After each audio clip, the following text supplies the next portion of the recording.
हिंगोली जिल्ह्यात मागच्या 1 महिन्यापासून व्यावसायिकांना जे आहे ते व्यावसायिक सिलेंडर मिळत नाही।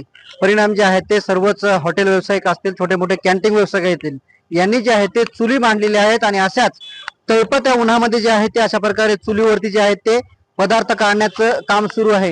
हिंगोलीतले खरं तर भजे, खिचडी भजे म्हणून प्रसिद्ध आहेत आणि हेच खिचडी भजे जे आहेत ते मूग भजे जे आहेत ते आता या ठिकाणी जे आहे ते आपल्याला चुलीवर तळताना दिसत आहे। आपण बघतोय की कशा प्रकारे वरतून ऊन आहे आणि खालतून या चुलीवरती जे आहे ते हिंगोली बस स्थानकातील कॅन्टीनचे जे आहे ते भजे तळण्याचं काम सुरू आहे। मागच्या अनेक दिवसांपासून या कॅन्टीन मधला जो आहे तो गॅस पुरवठा खंडित करण्यात आलेला आहे। गॅस पुरवठा जे खंडित झालेला जे आहे ते आपण बघतोय की कशा प्रकारे हे गॅसच्या भट्ट्या जे आहेत ते पूर्णतः बंद आहे। मी कॅमेरामॅनला विनंती करेल की हा परिसर जो आहे तो सगळा परिसर हिंगोली बस स्थानक परिसरातला आहे आणि मी याच हिंगोली बस स्थानकच्या कॅन्टीन मध्ये आहे। आपल्यासोबत कॅन्टीनचे संचालक आहेत। काय परिस्थिती आहे गॅस संपल्यामुळे? 1 महिन्यापासून चहा गिरायकाला पोहोचू शकत नाही, माल उन्हामध्ये काढणं चालू आहे भट्टीवर। गॅसच नाही भेटत, व्यावसायिक गॅस नाही भेटत, कोणतेच नाही। घरगुती पण भेटत नाही? घरगुती नाही, कोणतेच नाही। म्हणजे घरी गॅस नाही आणि व्यवसाय म्हणजे प्रतिष्ठान दुकानात पण गॅस नाही? दुकानात नाही आहे, जिथे गिरायकी वापस जाते।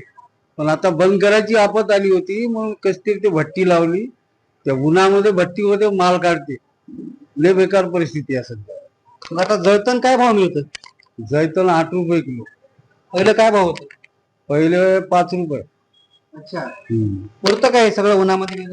आता भाडं तर भरावंच लागते एसटीचं, त्याच्यामुळे पुरून घ्यावंच लागते।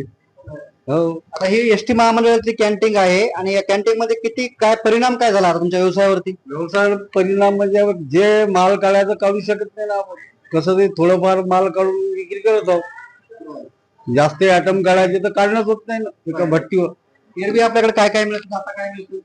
आपल्या इकडे संपूर्णच माल भेटायचा पहिले, पण आता कोणता फक्त खिचडी भजे समोसा आलू होणार 3-4 आयटम काढायला। आपण बघतो की कसं कुठेतरी गॅसचा तुटवडा निर्माण होतोय आणि चुलीवरती जे आहे ते सगळीकडे पदार्थ केले जातात।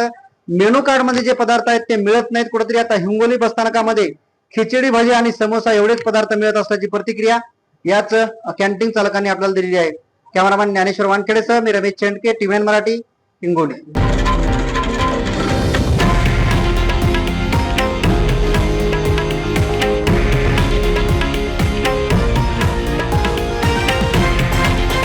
हे आहे देशातील नंबर 1 न्यूज नेटवर्क आणि आपण पाहत आहात TV9 मराठी, एकमेव।